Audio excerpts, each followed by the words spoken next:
El trabajo de Luigino Bruni, que es fascinante, es sobre el rol de los incentivos económicos y de los incentivos materiales en la vida social. Yo tengo 3 o 4 observaciones complementarias a lo que plantea Bruni y después 3 observaciones críticas sobre su texto. Una observación general. Me parece que si de esta reunión sale algo sobre la vida económica de las sociedades contemporáneas, es muy importante que sepamos hablar sobre todo a los economistas, es decir, que el mensaje que sale de aquí no sea un mensaje incomprensible a los economistas y puramente alternativo a lo que pasa. Mi optimismo respecto a lo que plantea Bruni es que hay transformaciones actuales en la ciencia económica misma que van en esta dirección. Primera observación, creo que las oposiciones entre mérito y esperanza, mérito y dádiva, mérito y caris, son fundamentales e involucran una dimensión metodológica y una dimensión práctica. La dimensión metodológica es fundamental y es planteada sobre todo en el trabajo de Amartya Sen. La economía contemporánea identifica con mucha frecuencia, pero no siempre, en su mayoría, racionalidad y egoísmo. Esta identificación entre racionalidad y egoísmo elimina de la esfera de la economía toda la acción cooperativa, toda la acción que no es movida por puro egoísmo. Y esto no es solamente un error, dice Amartya Sen, es una pura locura de la ciencia económica que se enseña en los manuales. Y hay también una dimensión práctica de este error, que Samuel Bowles plantea con un ejemplo fascinante de una escuela en Israel donde los padres sistemáticamente llegaban con 15 minutos de retardo, media hora de retardo para recoger a sus niños. Y entonces, ¿qué decidieron? Bueno, los que llegan en retardo van a pagar. Es la racionalidad económica pura. ¿Qué pasó? Toda la gente empezó a llegar en retardo porque podían pagar por esto. Entonces, la idea que los incentivos son el camino para la eficiencia en la alocación de los recursos, para usar la terminología de los economistas, no siempre es verdadera.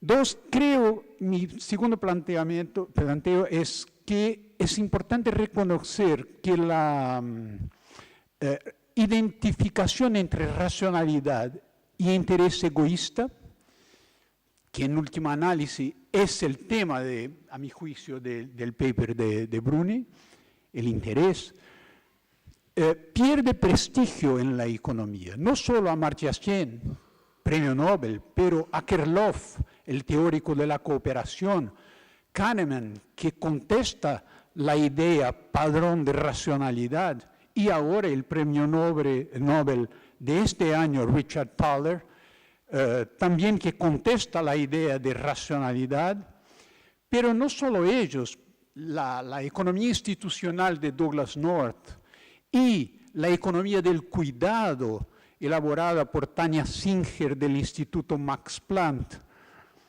El profesor Samani tiene un libro que se llama La economía del altruismo, que en la mirada económica convencional sería una contradicción en los términos, pero es importante recordar que hay varios premios Nobel que escriben en esta coletánea sobre la economía del altruismo.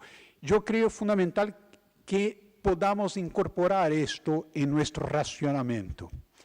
Mi tercer punto, hay una entrevista de Michael Sandel en el World Economic Forum de 2016, donde él muestra que la meritocracia es un poco lo que planteaba Jeffrey Sachs ayer.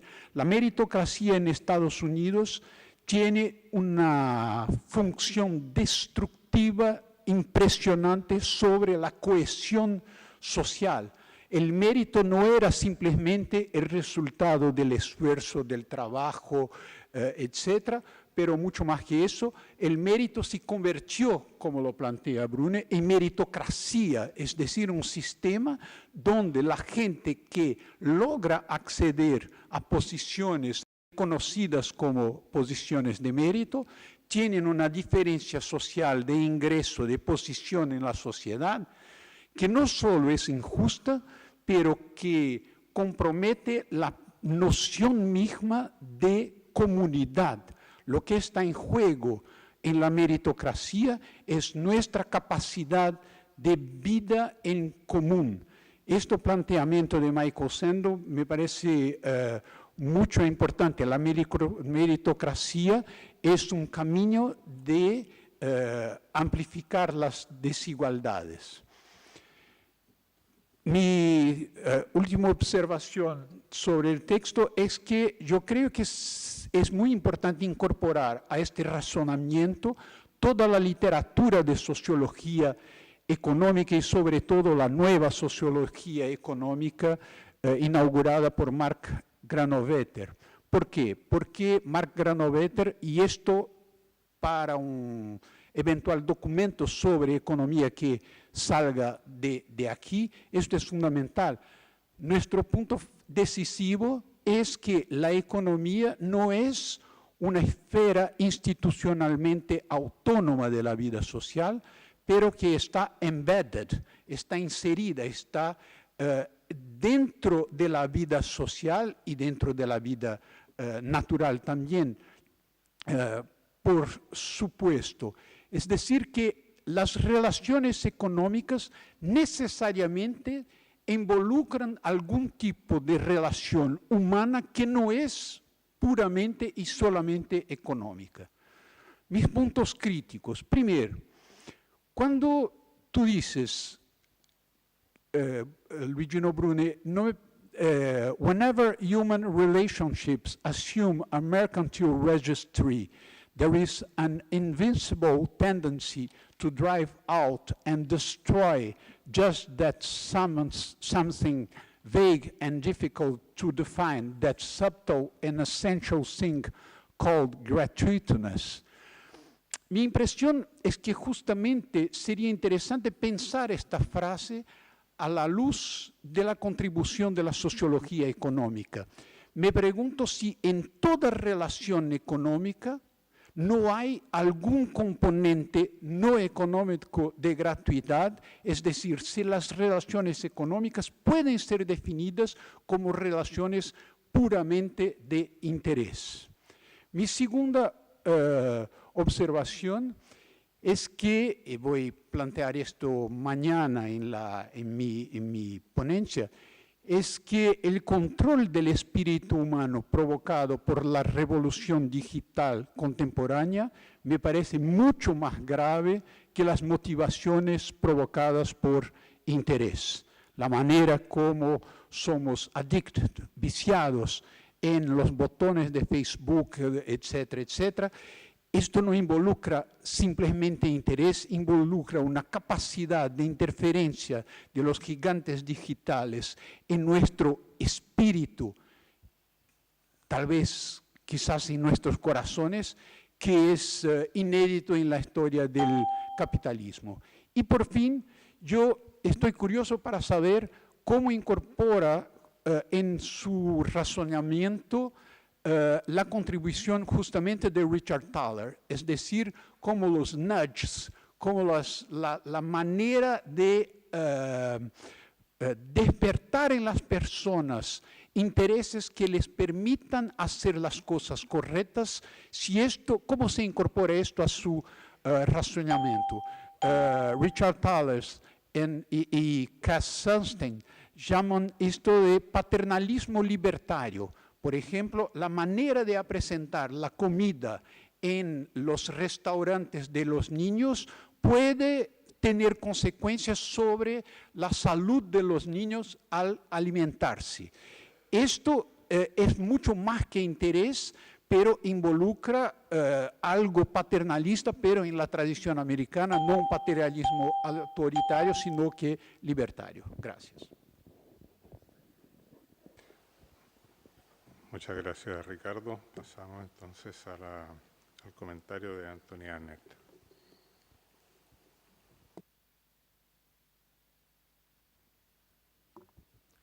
Thank you very much.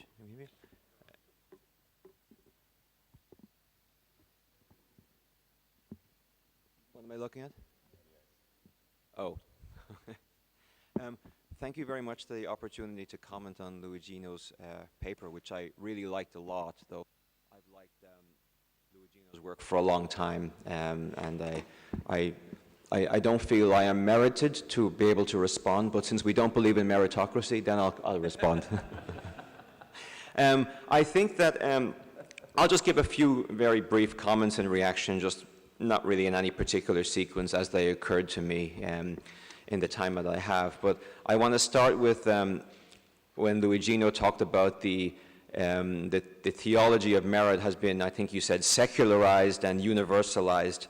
I would say in particular it's been Americanized, because I think a lot of the pathologies of the American economic system today comes from this dualism of a distorted version of Calvinism that said God rewards the elect with material wealth. Which also extends to the nation, which gives rise to what I believe is the blasphemy of American exceptionalism. And, you know, there was a recent, very controversial article by Father Antonio Spadaro from La Civiltà Cattolica and Marcelo Figueroa, which basically criticized some of these bad theological developments among U.S. Catholics, which they argued, you know, embrace too much of this Calvinist meritocratic ethos. I think one example of this where it goes wrong is American exceptionalism gives rise to climate exceptionalism, because as we know, the average American emits about 17 tons of carbon dioxide each year, average European about 7, average Chinese also about 7 or 8. So this kind of, strange imbalance is never really commented on, and I think one of the main reasons is that there's a kind of there's an American exceptionalist, there's a meritocratic belief that we have the right to use these resources, a God-given right to use these resources.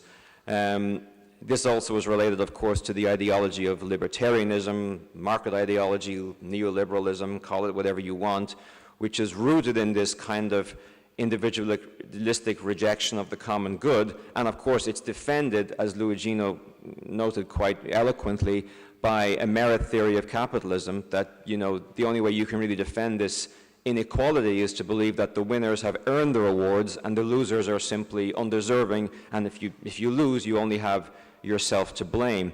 I think this also, by the way, is another reason for American climate change exceptionalism, this very libertarianism that says, well, you know, you have no right to tell me what to do in terms of the energy I consume or how I consume it. That's my individual right. It all feeds into the larger kind of economic and even theological pathology. Next point I want to make is I definitely believe that this is one of the reasons why inequality is so out of control and why we need to get to grips with this ideology to deal with inequality. I think a key insight here is meritocracy does not reward virtue, it actually undermines virtue. We know there's various psychological studies, and with apologies to Margaret, I'm going to be a little empiricism here. Psychological studies show that, you know, richer people are less empathic, compassionate, generous, honest, more willing to take advantage of others. And when you try and figure out why, the answer is, well, because they think their wealth is merited and combined with a degree of distance for others. So I think this, you know, we can talk about this in much more detail, but I think this really undermines virtue. It also undermines solidarity and social norms. There's a recent IMF study I'm familiar with that says that inequality is the driving force between the collapse of social trust and social capital among not just the US, but many of the advanced economies. There's also the work of I think the Dutch psychologist Paul Verhage, who basically blames neoliberal meritocracy for what he calls an unprecedented epidemic of stress, loneliness, and new mental disorders which never existed before in modern society, which is not really surprising if you tell people that if you don't win, you have no worth, you're a loser, you're disposable, you have only yourself to blame. I also agree with Luigino that the incentive system, financial incentives, is part of this problem. And I would argue that, like as a former speechwriter, that the word incentivize is not a word. There's no such verb as incentivize. Neither is there such a verb as impact, by the way. That's another pet peeve of mine, but we can have that discussion later. And of course, the key insight, Ricardo mentioned some of the work of Michael Sandel and Samuel Bowles and the famous Israeli daycare example. Key insight, of course, is that financial incentives crowd out non-market goods and pro-social behavior. I think there are some actually more pertinent examples from the modern economy. I think, again, in the US, the fact that healthcare is couched in the language of consumer choice and individual freedom rather than solidarity, compassionate care and need goes a long way to explaining the almost bizarre U.S. healthcare debate which is going on over the past few years. I think it's the corruption of this kind of ideology of incentives. Another example which I kind of like is, when you cut taxes on top marginal rates, taxes on the rich. Well, the ideology of incentives says what you're trying to do is to create incentives to work, to save, to invest, to grow the economy. But that's not really what happens. What happens is you create an incentive for massive pay gaps within an institution or a corporation, which turns into a new social norm that says these pay gaps are justified, and older social norms that said they were imprudent and unjust no longer apply. So I think this to me is a more pertinent economic example of this kind of ideology in action. The final point I want to make is, when he mentioned Sen's point that there's a lack of clarity on what any of this means, this meritocracy means, and I think here, John Rawls had a very nice taxonomy of how to, when he distinguished, well, you have a free market with formal equality, that's what libertarians believe, which of course your position, your economic advantage, your parental background, inherited wealth, all affects where your status is in society, but for a libertarian that's fine. But of course Rawls was more meritocratic. He said you need a free market with fair equality of opportunity. And of course fairness means you have to equalize educational outcomes. Though of course Rawls actually argued that even if you did that, your position will still depend on your natural talents and abilities, which themselves are pretty random depending on what society values. But I would argue that there's no such thing as there's really no such thing as a free market with fair outcomes, because the educational system and starting positions are so ingrained and so deeply embedded in structure that it's just I just can't see how you can possibly equalize them. Rich parents, they can afford not just better schooling and tutors and cultural enrichment, but also the networks of privilege that poor kids can't get access to. And I don't really see how you can get around that in countries like the US, where a top university like Harvard will admit only 5% of its applicants. But if you're a legacy student, if your parents went there, you have a 30 to 40% chance of getting admitted. So is that meritocratic?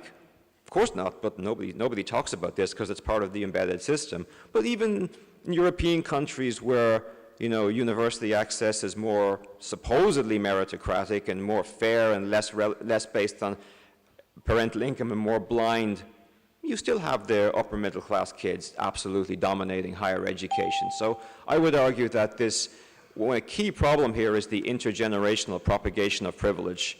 And I think we need to think much more broader than the education system.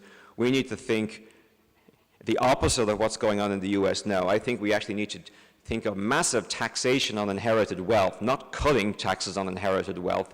I think we need to think about predistribution, not just redistribution, all of these things, because, you know, if you want to look at merit in the proper way, in the kind of the way we look at it in terms of the good society, this is the kind of things you need to think about. Anyway, this is just some random comments I had on what I thought was an excellent paper. Thanks, Luigino.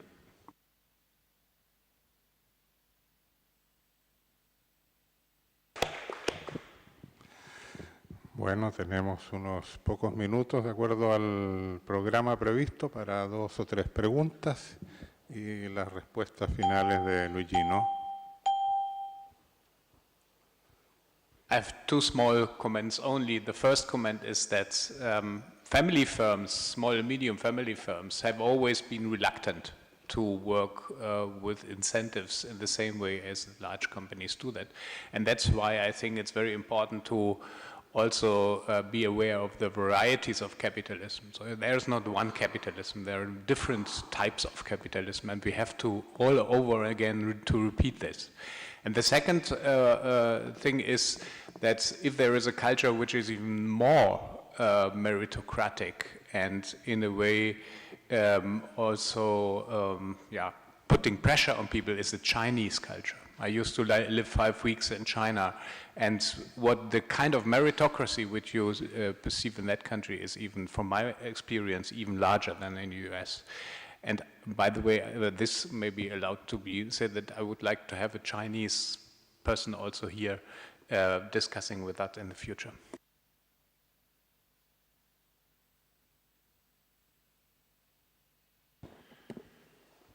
Thank you very much. A wonderful paper.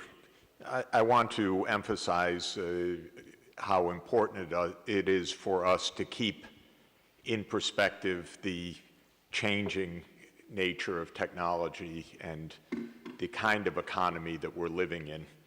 In this sense, Marx was right, because he had a materialist understanding of the fact that he was living in an industrial revolution, and that had certain implications. Of course, he was wrong in the kind of determinism that he projected.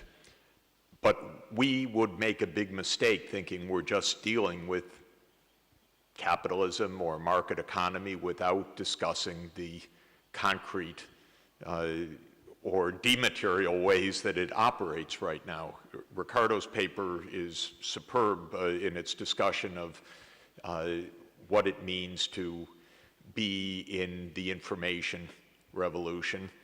I mentioned yesterday some of the implications of that as well, because we're in a different kind of economy and we need different solutions, and we haven't found them effectively yet.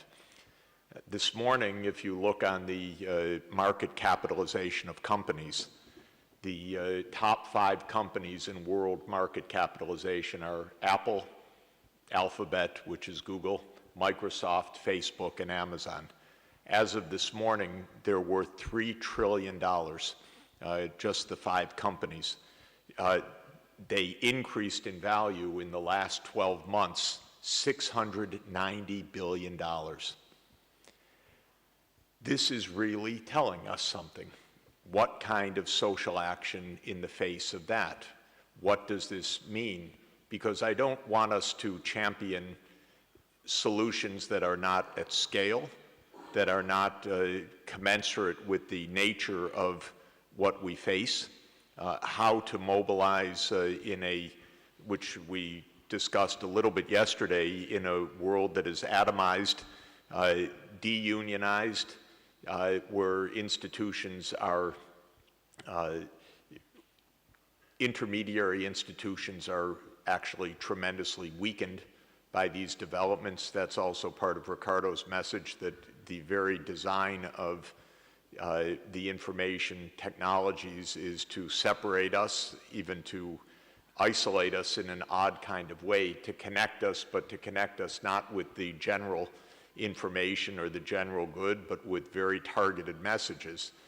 It may be why Trump became president, because of the sophisticated targeting by Russian trolls who targeted messages apparently at a very large scale to 3 states that had a swing vote of about 70,000 voters in each of the 3 states that put Trump in the White House. So the very vulnerability of our political institutions, not to mention our economics, is at risk. And I fear that we talk about these issues in a very generalized, non-historical context, non-technological context, hard to keep up to date. It's hard for us to understand even the nature of the economy that we're living in. Maybe Ricardo understands, but I don't think any of the rest of us really understand the business models of these 5 companies, what they're doing, how they're using our data, why they're worth $3 trillion, how they increased $700 billion in 12 months, what's really happening. I study this day in, day out. I can tell you point blank, flat out, I don't understand it. I do not understand what's happening. I do not understand what data they are using, and we cannot beat $3 trillion with the kind of mobilization that we have right now. So we need a strategy that is commensurate with this reality.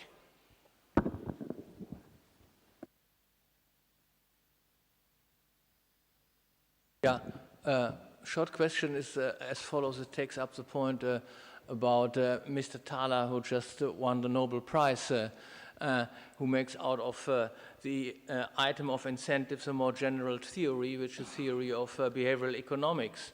I think one of the clues here for our debate of behavioral economics is that you extend techniques which come from the market side, and he recommends to extend these techniques to public policies, to make public policies, well, maybe with good intention against what capitalists are already doing, as well as a feasible goal or an instrument within public policy. I'd like you shortly to comment on this. Might I say one word about that also? I think what Thaler recommends is very dangerous. This nudge idea is a horrible idea, in my view, which is to say, why don't we use manipulation by government in the same way that companies use manipulation in advertising? It is devastatingly dangerous. By the way, what economists call behavioral economics is baby psychology. It has no merit for getting a Nobel Prize, much less for getting any prize, because all of this was known about 2,000 years ago, and the economists have learned nothing about this of any merit at all. This is a phony field. It's just that a few of them read some psychologists and then discovered something that they made a field, and it's because of the preeminence of the wrong preeminence of economics that this is even considered a field. But the idea of nudge is manipulation. Nothing more. It's a terrible, dangerous idea.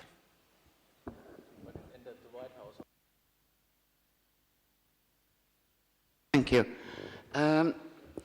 Jeff, as usual, I agree 99% with you, of course. But I think you are being a bit over-pessimistic. We do know what to do with the Amazons, the Big Five. We have policies already in Europe. For example, one of the best ways of tackling them is to tackle them by taxation. All 5 of the Big Five are tax evaders on a monumental scale. They register their offices in the Republic of Ireland. And the only way to get hold of this money, and this would diminish, it wouldn't eliminate at all, but it would diminish these trillions that Jeff referred to, if they paid the taxes owing. So why don't they? What are we afraid of in asking them to do exactly what every worker? The politics, yes, but who is on their side? It's plutocratic in America, and this is why I have a 1% reservation against what Jeff has said, that America is not the only place on the planet.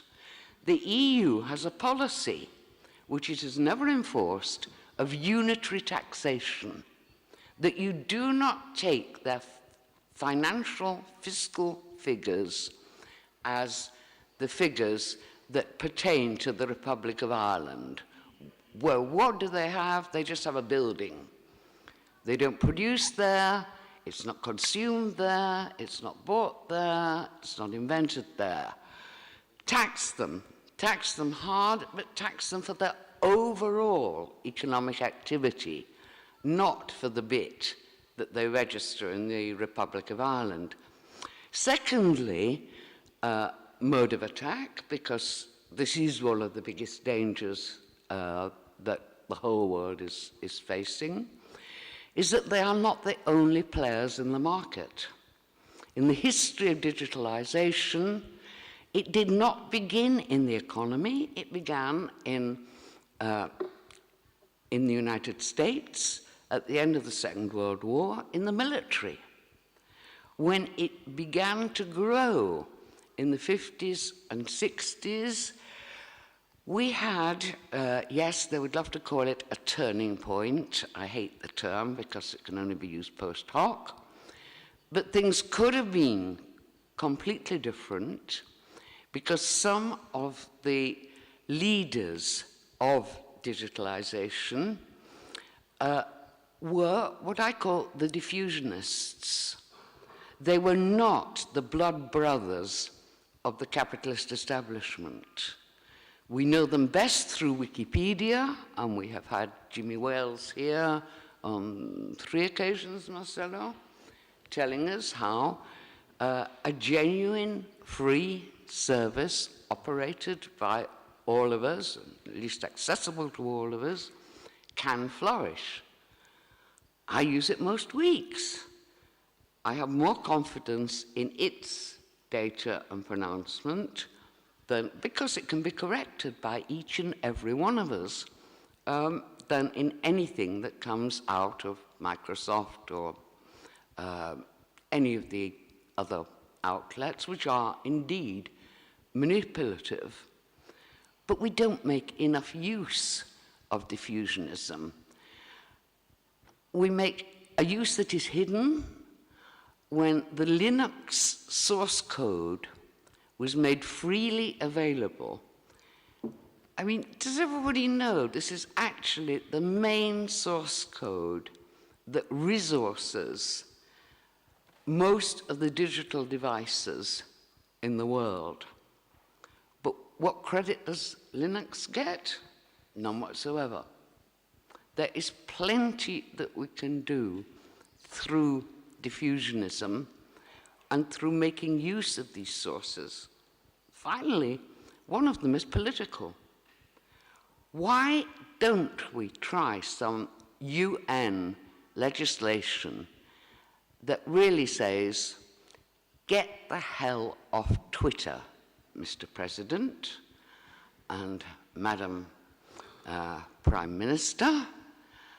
This is not a democratic way of dealing with the global population.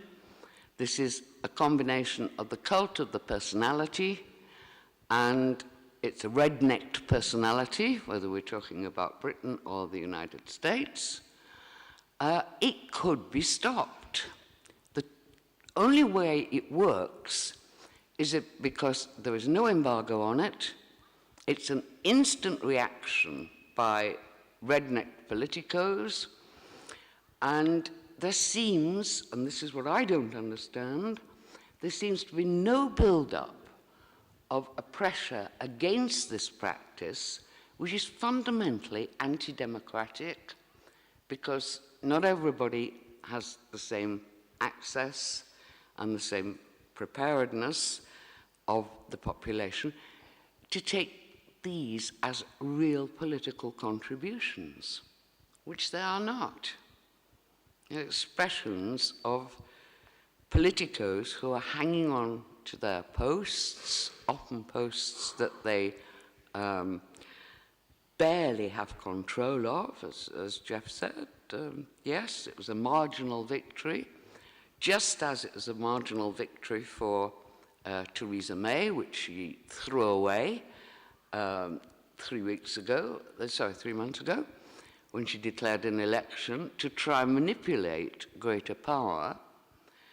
But even that could have been controlled, because it is said frequently in the House of Lords that her British contribution to the DUP, the 10 MPs from Northern Ireland, who are absolutely necessary for her Brexit policy, for her to stay in government, stay in power, all the rest of it, that this was an illicit payment, because under law, you are not allowed to make contributions beyond a certain quite low limit to a political party. But that is precisely what she did and got away with it. So really this boils down to just saying to Jeff, it's not the instruments we lack, it's that we lack the will to use them. Sorry to go on so long.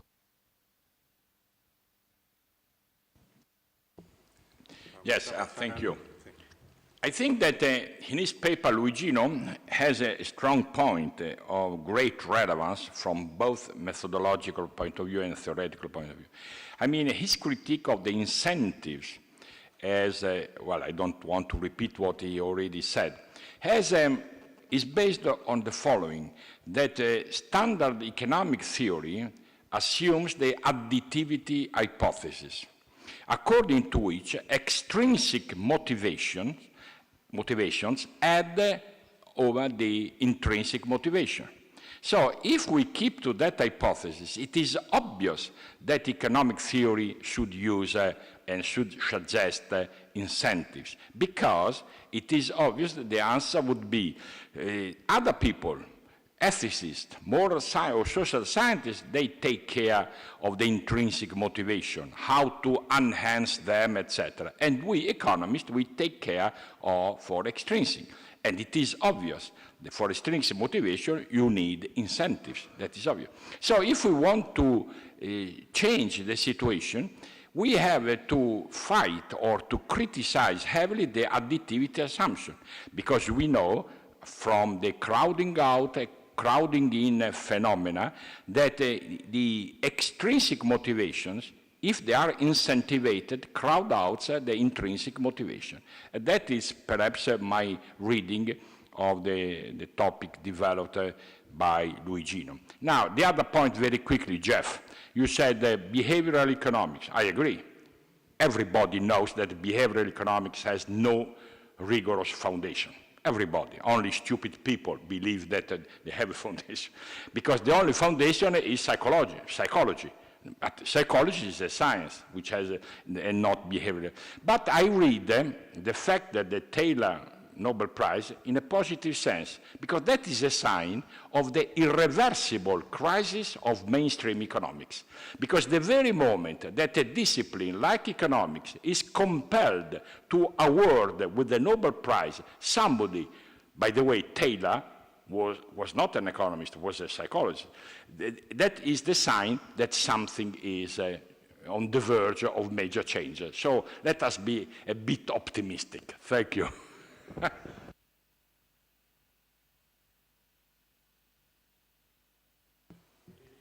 Hay muchas personas que quieren preguntar, pero estamos 15 minutos pasados del tiempo. Yo no sé si podemos continuar o le damos la palabra a Luigino para que responda? Only one word, that I don't know why I'm the only person in this audience that are not allowed to dialogue with you, because yesterday I was interrupting my question because it was not a question but a comment.